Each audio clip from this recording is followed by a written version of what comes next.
Hi, this is Pierre Sabak. We're at the, is it Mega Earth? We're at the Mysterious Earth Megalithic Conference. And you just finished talking, and we've managed to steal you off the stage now, and we're ready to interview you. Yeah, so 2 hours. 2 hours, yeah. I'm flagging a bit, Yeah. but I'm mere in spirit. Right, excellent. This is what we like. I've got a question actually, and it involves the symbol of the eye. Now, you talk about the eye, and I think you talk about it in your new book, Through Ancient Eyes, and you see that there's a connection with the eye and Orion. Now, in my work, I've looked at the eye in relation to Sirius, and I do know that there is this, if you like, fluidity between the symbolism of the eye. Obviously, you've got the 3 star constellations, which are the Pleiades, Orion, and Sirius, and these constellations keep on appearing continually within ancient mythology. But I'm very interested in your understanding of the eye and how that relates into the symbolism of Orion, and then perhaps we could then go into the symbolism of the cherubim as well.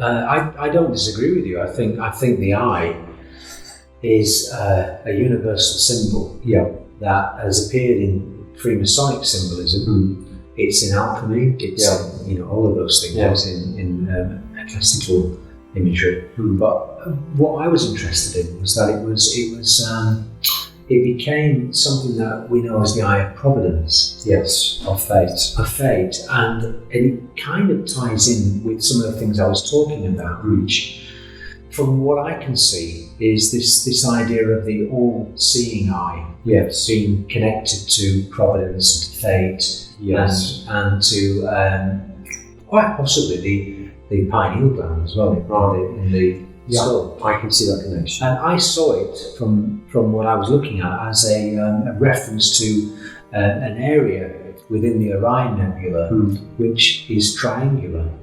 Right. It's called the trapezium. And that area is very well documented in all of the Aboriginal cultures, especially people like the Maya and the Hopi, when they talk about the central area of the Orion Nebula being the place where young stars are born, where the energy is bursting out of the centre, possibly a black hole as well there, according to quantum physics. I just wonder whether or not the Eye of Providence is that area. It's that area within the Orion Nebula. You see, I see also the connection with the eyes related to the shining ones, hence the eyes often illuminated, and you certainly find this etymology within Hebrew, for example. So you have Erin, which are the watchers, or the shining ones. I think it's very interesting how you link in the idea of providence, because obviously providence is linked into the idea of watching and seeing, and I think it's also interesting in terms of states as well, in terms of seeing the future. And obviously I think this is something that, in terms of interdimensional beings, that we're dealing with beings that have deconstructed the mechanics of reality, so they are, if you like, outside of time. So do you see that there is this potential connection there with the wider issue of being and different types of entities and consciousness? I showed a slide in the talk of Delta Kappa Epsilon, which is the oldest American Freemasonic society, and its logo, if you remember, had a winged eye, Delta Kappa, and it had the lion and 3 stars. It had everything on there. It was a shield with everything. And I think Delta Kappa, I'm sure it relates to we are the changers, or I think the Delta is in the doorway as well. Doorway, providence as well. And that's what I saw when I looked at it, and I thought, this eye, the symbolism, it does relate to the shining ones. It does relate to all of those orders of hierarchy within angelic. We were talking earlier about the 9 orders. And the Egyptian 9 gods, Ra being one of them, which is to do with the eye again. This is the eye of Horus. It's all in that, really. Well, Ra is from the etymology to see as well. So again, you've got that etymology of seeing, and even one of the ancient names for Yahweh is Yahweh Yira, which is Yahweh will see.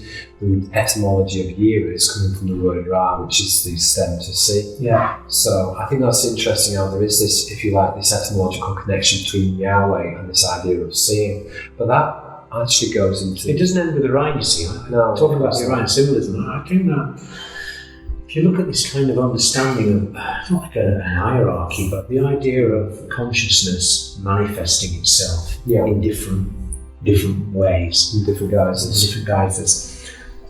Ultimately, the end manifestation of something that is celestial in that way, like the Orion constellation, which probably is just another way of seeing something that looks like something else in another reality. Yeah. And this is going back into this idea that reality is holographic and the fractal.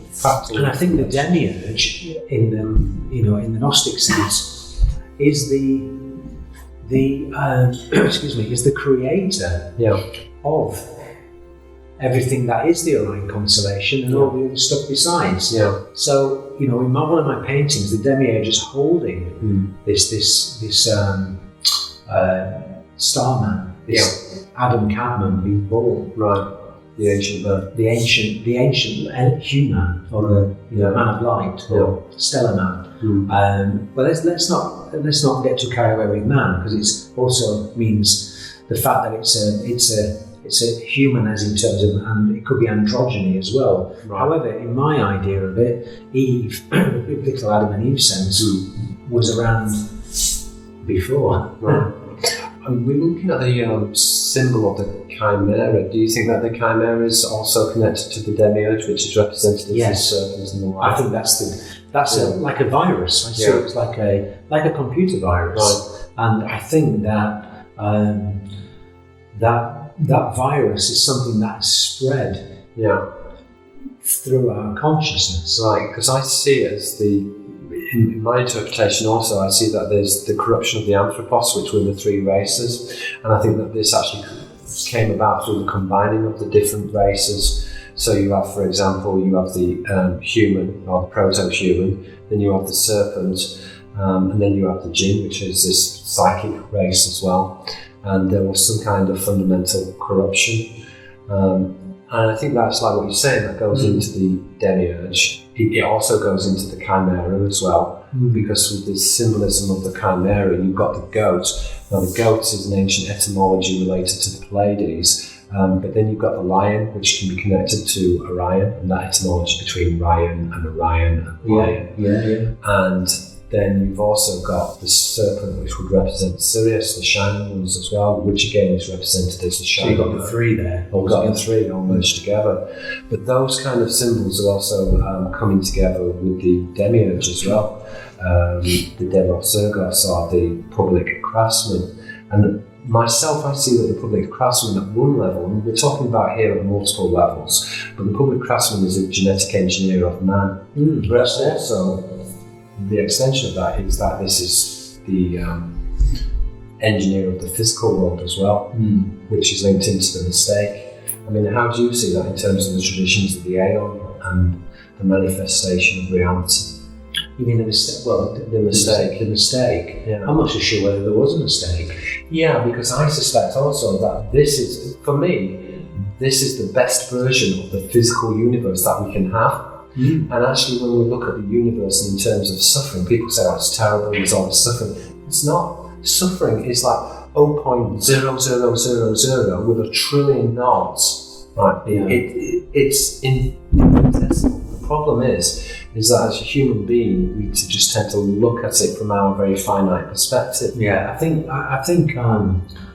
when you realise that if you're dealing with holograms and you're dealing with illusion and you're dealing with reality. I mean, what is reality? Yeah. Reality is a series of, it could be on one level, it's a series of electrical charges. Yeah. And on another level, it could be a point of perception. Yeah, a construct. Yeah. And so therefore, it's quite easy, depending on your genetic makeup and on your consciousness, to be influenced by something that is not necessarily the real deal. Yes, I mean, so you're focused on something that could feel like the real deal and could be brilliant, as you say, but in actual fact, it's nowhere near the original state of where we were or what we could have been, and that's no mistake. Right. That's designed by, because I'm also thinking in the greatest detail. Yeah, I was thinking in terms of language, in terms of that language takes that which is real and replaces it with a simulacrum. And then that, in a sense, it's almost like a virus. It begins to affect the way in which that we perceive. Yeah. And but look how language has been changed today. Yeah. Look at political correctness. Yeah. And how the words are being used. And look at what happened recently. It was only 2 days ago, where, whether you agree with it or not, where a major political figure like Amber Rudd used the word coloured. Yeah. And without going into it, but. And it is an outdated word, yeah, of course it is. But the way in which the bandwagon of political correctness jumped on that politician's back. So, words are by which we manifest our thoughts. Yeah. So words, I'm not an expert, I'm not an etymologist, but words are being changed systematically to change the way we think about reality. To control how we think. Absolutely. I think that's interesting from a philosophical point, because certainly in my own work I've argued that language has been intercepted, and I refer to this as the artifact, which is this type of code which is running throughout language. And it essentially works on polyglottal symbolism. These are word plays which are repeated in multiple languages, whether it's dog and God, or Allah and Allah, which is tobacco, or Lato and Latro, which is Apollo and tobacco. I mean, ostensibly all of this is pointing to the dog star at one level, because again, this is multiple levels. You've got to be, like what you were saying earlier on, you've got to be careful about just attaching one single meaning. Yeah, absolutely. I think you double. There's lots of double and treble and quadruple meanings to stuff. So it's almost a symbol is like an encyclopedia of knowledge, and it can be unravelled and unfolded. Like the symbol of the cube can easily become a crucifix or a cross by just unpacking it. So there's different ways to look at everything. What's interesting from what I was trying to explain earlier was the idea of the cross. And the idea that the cross itself could well be another version of the churro and the Greek symbol that could also relate to the central focus point of the Orion constellation. Yeah. Because it's funny how I didn't show it today. I've got slides of the mound builders of Ohio in America, the serpent mound builders, where some of the kind of portable pieces of religious icons that have been found have what look like spider symbols with crosses, and they talk about it being a kind of a Christ-like figure in their language. And it's interesting how the spider, of course, is like how the Hopi described with the three-part body. Yeah, could relate to the Orion constellation. But also, there's the famous Nazca spider, in Peru, which has a direct link to the Orion constellation in terms of its. Well, if you think about the spider as also a vampire, and in terms of the constellation of Orion, that's connected to the Nephilim, and the Nephilim was vampires. Yeah. Oh, there you go then. Well, there you are. That's it. So again, if I'm thinking about the wordplay in the Arabic and the Hebrew, let's think of it. The Akibuts are the brothers of the offering, but Akabuts is a spider. So the spider is used as an esoteric signifier to refer to, if you like, these cannibalistic acts. Oh, interesting. Yeah. So there is a very sinister that makes sense. Undertones. I think also the spider, with its 8 legs, can be connected to the octopus, and again, that is another one. I was going to think of just say the octopus then. Yeah. And I remember the James Bond films from the Spectre with it's the more recent one, the Spectre, where he's got the octopus ring. Right, okay. That's another connection. As I showed him with the symbols that you can find in the movies earlier. It's amazing, really, how the octopus is hidden as well with the ink as well. It remains concealed. Oh, okay. So, yeah. Very interesting. I think the movies are full of symbolism in that way. Yeah, you did some deconstruction on the Transformer movies and also on the Matrix as well. And Tron. enough. Yeah, Tron is the Tron legacy. Visually, it's very interesting. Well, it's a perfect analogy of the Gnostic myth. Yes, this The idea of an actual creator and an imposter, demented version of that creator. This reality. Of a world that has been fashioned to suit that demented state of mind, an inverted world, which is what we have today. It's insane. And then the goddess and the Christos coming together to change that reality. Yeah, to transform that. To transform it, which is pure Gnosticism. Yeah, I guess it's the sort of resurrection of the anthropos, or it's the restoration of the anthropos. Yes, it is. As I said at the end, trying to be positive about the return of the goddess and the return to nature. It's so important. You know, we get all our energy from food and from other sources. And being in nature, you can be energized, can't you? In that way. Well, I'm thinking of the Japanese word ki, which means tree, but it's related to chi, which is energy, and also blood as well. Japan, well, it's another interesting thing is that I found, and you know, I did some research looking at the connection with Orion, and I've got it actually in the book. Let me read you this and see what you think. I think there's a lot more to find out about this. You know, the Japanese, their heraldry, they're called mons, aren't they? The banners. Right, okay. I was thinking of the Latin word manes, which are the sort of spirits of the ancestors, but that's in the Latin. But well, I mean, it may well be connected to it. Where is it?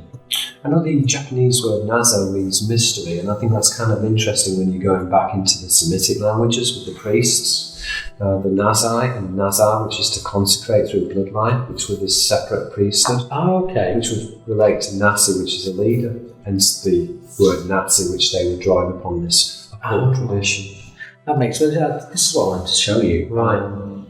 I was looking at as I mentioned, I was talking about Beetlejuice and Rigel. And here we have a connection with 825 AD, the Japanese samurai, which, I mean, they were around for a long time, weren't they, the samurai? As an organisation. It's an organisation. And you know, I mentioned the horned headdresses in the talk, and the fact that you see a lot of horns on certain regalia, celebrities wearing horns, which we can talk about is a symbol of light, but a symbol of light. That's what I'd said. Because the Hebrew like a tiara. Well, the Hebrew etymology of Koran and Keren, which is radiant, and horn. So the horn is a symbol of light. Goes back into solar iconography, which is going back into Sirius. I said in the talk, also the Jew in alchemy. But what I found interesting is that the Minamoto clan chose Rigel as their emblem, and their rival chose Beetlejuice. Right. And I found that fascinating. How do you pronounce that in Japanese? Heikeboshi. They chose Beetlejuice, I think. Hat. It's fascinating, and they used those symbolism on their samurai mons. Right. So they must have known something. About that. Yeah, because Beetlejuice is the hand of the giant in the Arabic. Yad al-Jaza, the hand of the giant. The hand of the giant. Well, because it's positioned in the constellation as the shoulder, isn't it? It's that shoulder. And then you've got ritual as well. I think that's connected in the Arabic to the etymologies of man. So there is this, if you like, relationship between Beetlejuice and the Nephilim, and then the Adamic races, which essentially is the corruption of the anthropos, this fall. Do you know what I think? I think what you've got is a blueprint, like a construct in the heavens as such, which has provided us with so much symbology in terms of religion, politics, and even down to the secret societies and the more subtle sub-realities. Yes, the subconscious. And I think all of that is, as I said earlier, is focused in the Orion constellation. Yes. It's focused in, and I think it's very much like a template. Yeah, It's a template for our world, for our construct. You were talking earlier about the projection, so you're seeing that this reality, or this physical reality, is a type of projection. I mean, I can see also how that can interconnect with physics as well, with the waveform. Yeah, absolutely. The visualization of that waveform. Well, I got interested when I was looking at stuff to do with the black hole that was found in the centre of the Orion Nebula, and I just wondered whether or not that was there was more to that in terms of breakthrough. Right. You know, there could be more to it. Yes. There will be, in fact. But the whole idea of black holes, I'm not a physicist, as you know, but you know, the whole idea of black hole holding information and then regurgitating that information.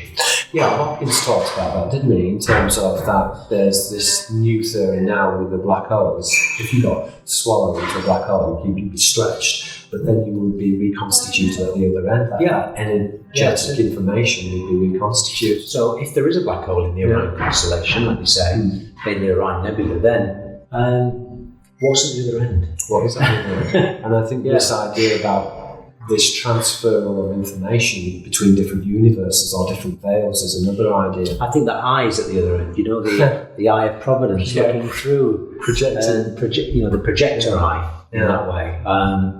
It's fascinating. Fascinating subject. There's so much you could talk about with it. So much to go into.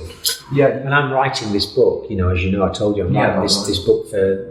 Have you got a title for the book? Yeah, Orion's Door. It's going to be called. Okay. And there's a lot of researchers, but there's not that many. But there's a lot of people who've done their own specific research into specific areas. Yeah. And you know, one guy that I would love to have a conversation with, called Danny Wilton, who's done a massive amount of research into paintings, Renaissance paintings and iota work, and beautifully mapped them against the Orion Nebula, like I said in the talk.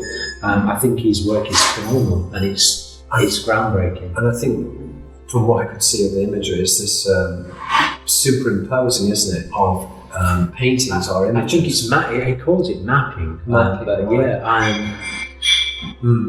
His background is research analysis, from what I gather. Data analysis. So he's got the skills to do that. Pattern recognition, yeah. So, you know, all due respect to Danny Wilton, he's done a fantastic job of that. And, so what I'm trying to do is weave a bigger picture together. I'm taking strands from all over the place and giving us a holistic view of the impact of the Orion constellation on our reality, on our world.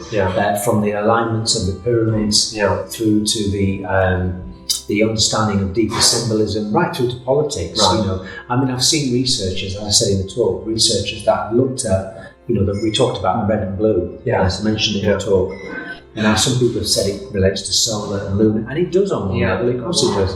But I think it relates more to the two things. I think it's the caves of creation in the nebula, and also the two stars we've been talking about, Betelgeuse and Medea. But again, there's this switch over as well within the symbolism, because if you look at the etymology of Adam, man, which relates to Adam, which means red, but yet Betelgeuse is Yad al-Jazza, the hand of the giant. And again, I think this is what I find with symbolism. They're often very duplicitous. I call them, what do I call them now? But duplex symbols. Because there's always this switching around, and they seem to be context dependent. And it locks the information. This ambiguity is locked within the symbol. And I think that in itself is interesting. But as I totally agree with what you're saying about Orion, I do see that it's an important constellation, because from my understanding of the Orion constellation, it's where the Adamic human was created, which is something which is very distinct and different from the proto-human, which I believe originated from the Pleiades. But also, the corruption of the Anthropos is essentially the Nephilim or the Gibborim. Gibbor means Orion, which were the... which also relates to giant as well, doesn't it? Exactly, Gibbor means giant. And there you have it, a giant man in the stars, and with everything aligned to it, from mesas to pyramids. Makes you question...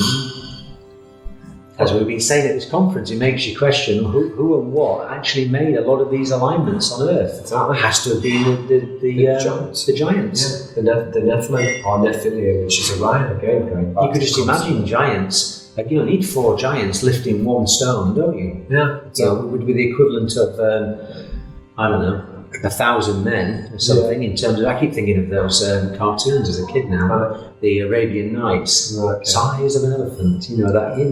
I missed that one. Yeah, going back to my youth. Going back to my youth. Yeah. Anyway, yeah. So no, it's true. I think there is that. Technology is one thing. Yeah. Genetics is another, and the use of technology. X, and I think you were talking about the 3 X's, and for me the 3 X's is a symbol of the DNA. If you actually put the DNA together like this, you get the double helix. Oh yeah, absolutely good. Yeah. Well, that symbol I showed on that South African piece of stone where the X's had been carved 70,000 years ago, that's almost an attempt to try and break down some kind of symbolism that relates to genetics and relates to Orion and relates to or either that, or they were thinking of starting a bank and calling it HSBC. Well, there is that. Yeah, I'm only joking. I am curious. You called it Orion star. What's the door symbol? I mean, I have some ideas on this, but what's your take on this? Well, the door is many things. It's the doors of perception. Doors of perception. It's the portal into other world. Yes. It's the projector. The projector.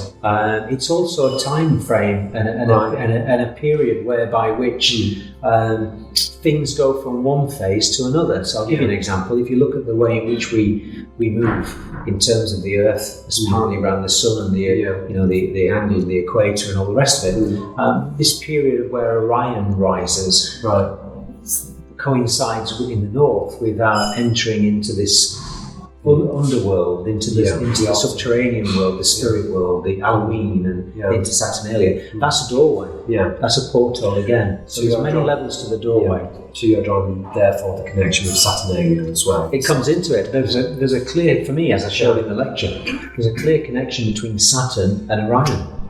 Yeah, it's in the Kabbalah. Yeah, it's in all of that.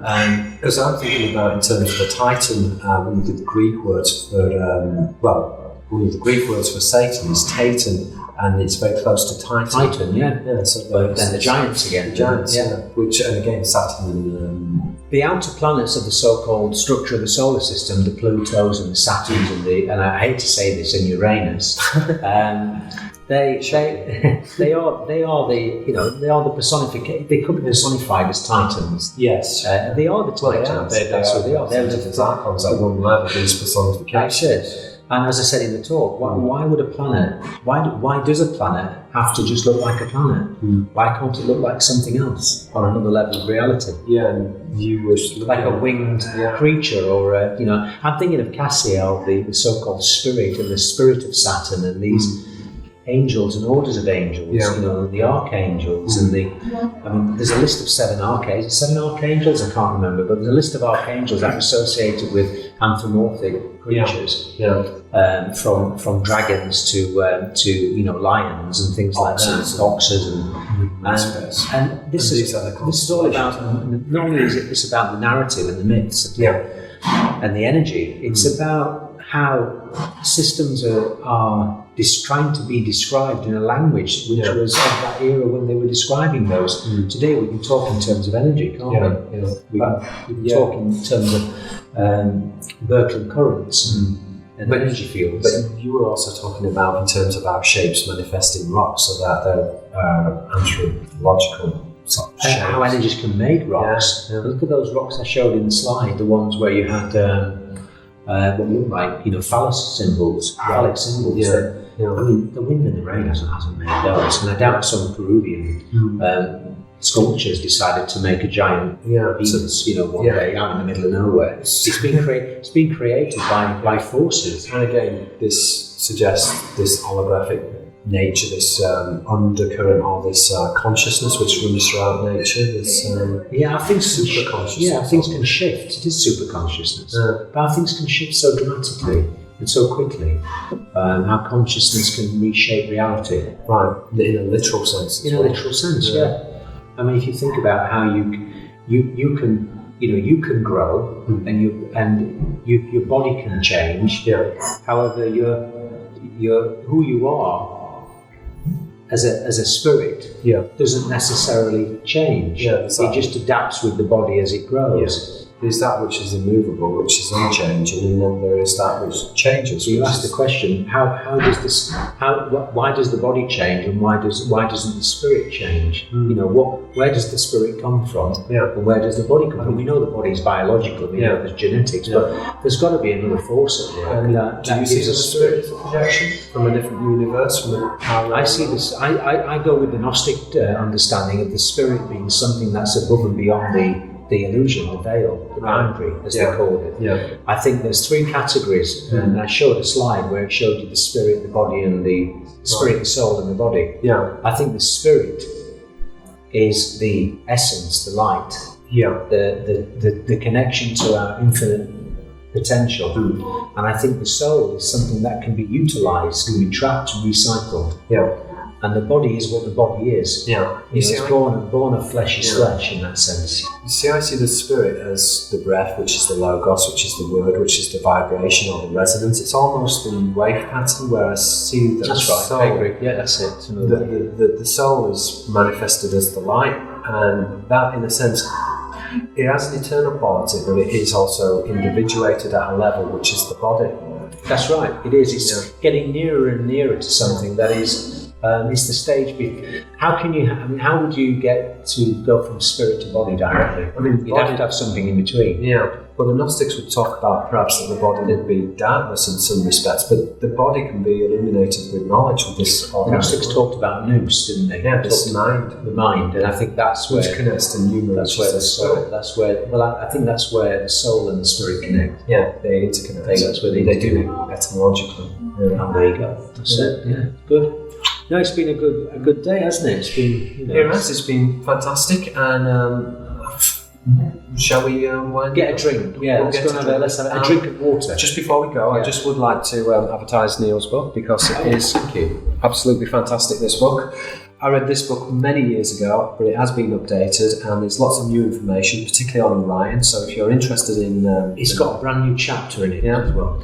So if you're interested in Gnosticism and the Archons and the Nephilim, and art and the imagination, and soul and spirit, and all those things. I mean, you wrote this 20 years ago, but it's very contemporary. I mean, it's very relevant for now. It is. It's funny. I wrote it in. I think it was nearly 20 years ago. You're right. Almost. And it's just still relevant now, especially as you update something. But like I said, this new book, I'm going to hopefully create something that it's almost a kind of an encyclopedia. Not directly, but the reference points into everything there needs to know, everything you need to know about Orion, that kind of thing, that kind of thing to a certain extent. And in 50 years' time, we'll all be citing that book as the definitive book on Orion in terms of symbolism. Thanking other authors for their research as well, because some of that has got to go in there. But some of your research is very innovative and very original. I think you've got to give yourself a little bit of credit. Thank you very much. I'll take that as a compliment. Right. Okay, I think from there we'll. Okay, great. Thank you. Pierre Sabak. Nice to see you again. Hague. Thank you very much. Thank you. Right.